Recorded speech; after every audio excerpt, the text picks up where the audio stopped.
All right, well, welcome back. We're still reading Chapter 2 in Joseph Campbell's book on primitive mythology. Chapter 2 is the imprints of experience, and we are in the section 5, the system of sentiments of the local group. But there is more to the matter than this psychological theme. For there is a mythological theme consciously associated with the rite, which has to be taken into account also. The Western world is well acquainted with one version of the associated myth in its biblical tradition. In the book of Genesis, it is written that God caused a deep sleep to fall upon Adam, and while he slept, took one of his ribs and closed up its place with flesh. And the rib which the Lord God had taken from the man, he made into a woman, and brought her to the man. Then the man said, This at last is bone of my bones and flesh of my flesh. And she shall be called woman, because she was taken out of man. Therefore a man leaves his father and his mother and cleaves to his wife, and they become one flesh. Before the separation of Eve, Adam was both male and female.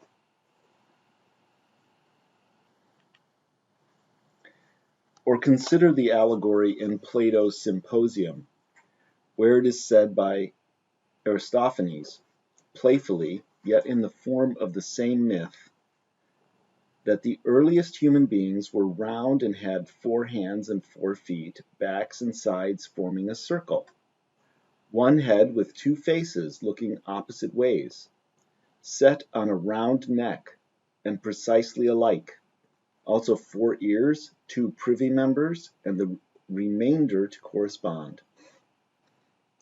According to this Platonic version of the great theme, these original creatures were of 3 kinds: male male, male female, and female female.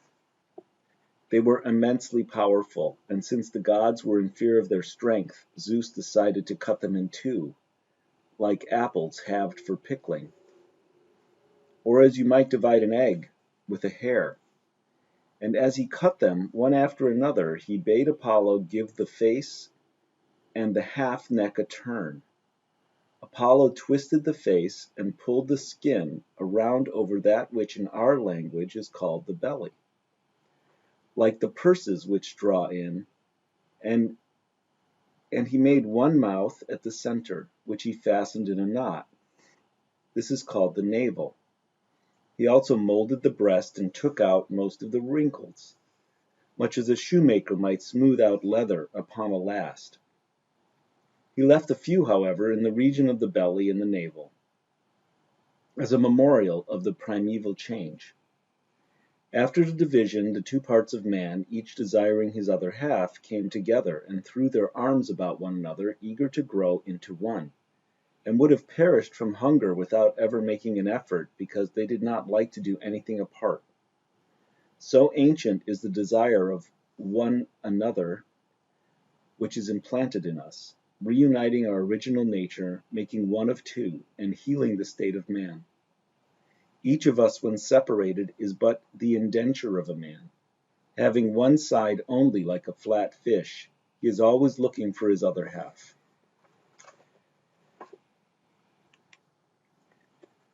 In China, we learn of the holy woman, the great original Tai Yuan, who combined in her person the active masculine and the passive feminine powers of nature, the yang and the yin. And finally, in the Vedic Indian Brihadaranyaka Upanishad, we read, In the beginning this universe was but the self, in the form of a man. He looked around and saw nothing but himself. Thereupon his first shout was, It is I, whence the concept I arose. And that is why even today, when addressed, one answers first, It is I, then gives the other name that one bears. Then he was afraid, and that is why anyone alone is afraid. He considered, Since there is nothing here but myself, what is there to fear? Whereupon the fear departed, for what should have been feared? It is only to a second that fear refers. However, he still lacked delight. Therefore one lacks delight when alone. He desired a second. He was just as large as a man and a woman embracing. This self then divided himself in two parts, and with that there were a master and mistress. Therefore this body by itself, as the sage Yajnavalkya declares, is like a half of a split pea, and that is why indeed this space is filled by a woman. He united with her, and from that mankind arose. She, however, reflected, how can he unite with me who am produced from himself? Well then, let me hide. She became a cow, he a bull, and united with her, and from that cattle arose. She became a mare, he a stallion, she an ass, he a donkey, and united with her, and from that the solid-hoofed animals arose. She became a goat, he a buck, she a sheep, he a ram, and united with her, and from that goats and sheep arose. Thus he poured forth all pairing things, down to the ants. Then he realized, I actually am creation, for I have poured forth all this, whence arose the concept creation. Literally, what is poured forth, projected, sent forth, emanated, generated, let go, or given away. One who thus understands becomes himself truly a creator in this creation. The primitive Australian renditions of this mythological motif that has served so well to support some of the most elevated themes of high civilizations are numerous and give a new dimension to the mystery of the ritual that we have just observed. In the beginning, we hear, for example, from the northern Aranda of the bandicoot totem. All was darkness, night oppressed, the earth like an impenetrable thicket, and the ancestor of the bandicoots, whose name was Karora, lay asleep in the everlasting night. At the bottom of the soak of Ilbalinta, where there was not yet water.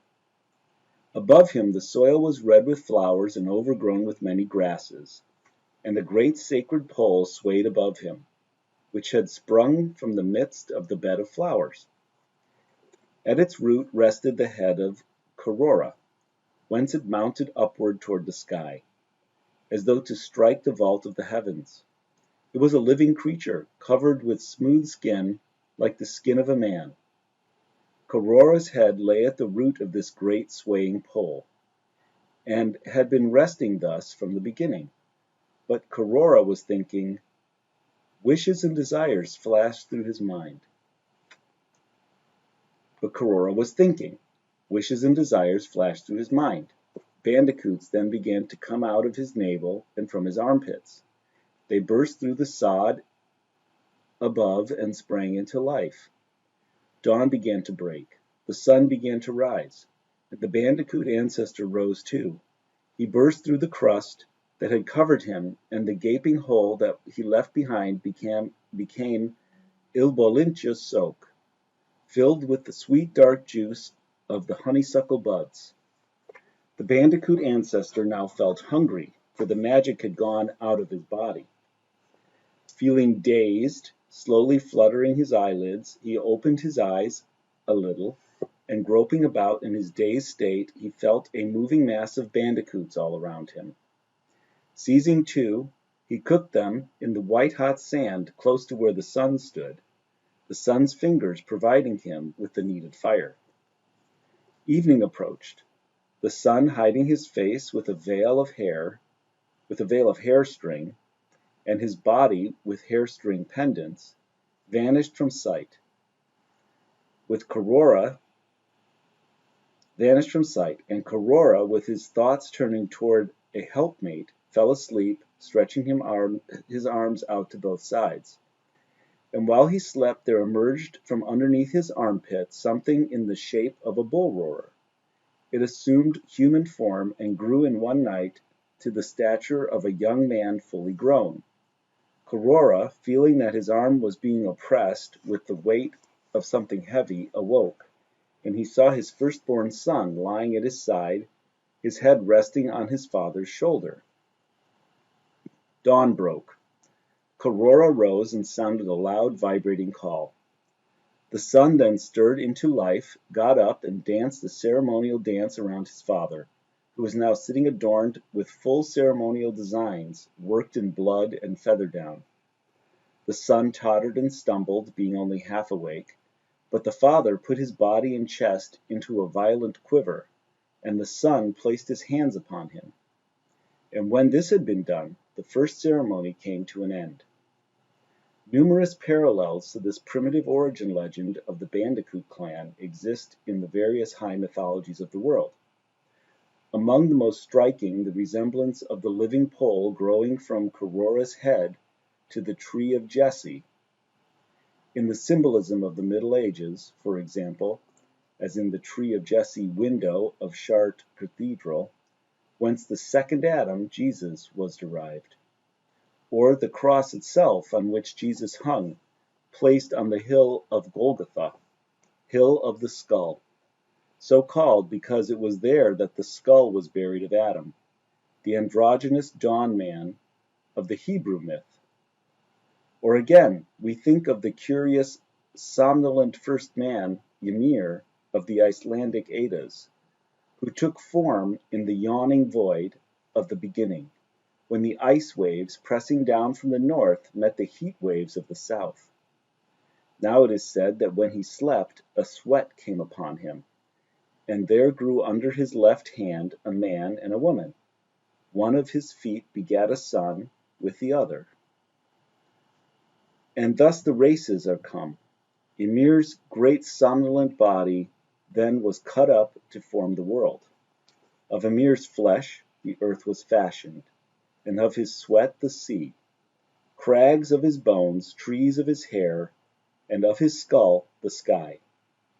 In many of the myths of India, the cut-up man, the primordial world-creating sacrifice of whom the visible world was fashioned, is called Purusha, which means simply man. In the ancient Babylonian epic of creation, the figure was a monstrous female, the goddess mother of the world abyss, Tiamat. In the Australian legend of Korora, this same universal archetype or elementary idea of the all-containing primal being has been adjusted to the conditions of the local scene and ceremonial style. There is no glacial cold, as in Iceland, no reference to the Brahmanic sacrifice, as in India, no mention of the female sex, as in all the others.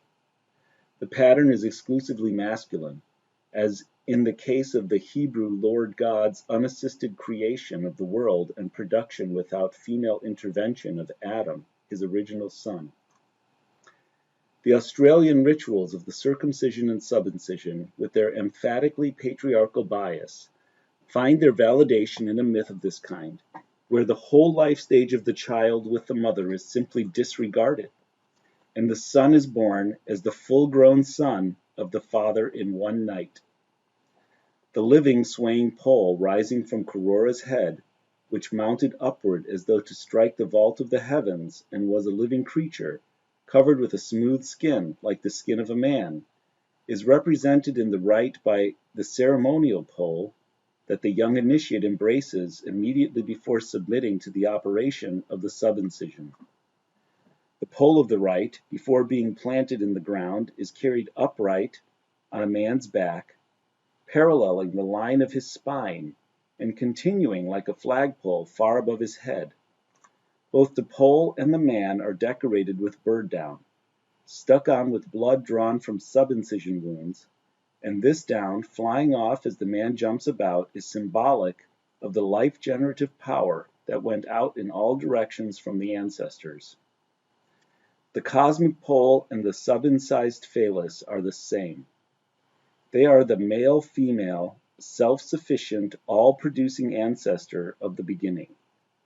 The temporal polarity of past and present, the sexual of male and female, the ritualistic of the ceremonial ground and place of the beginning are all equally and simultaneously dissolved.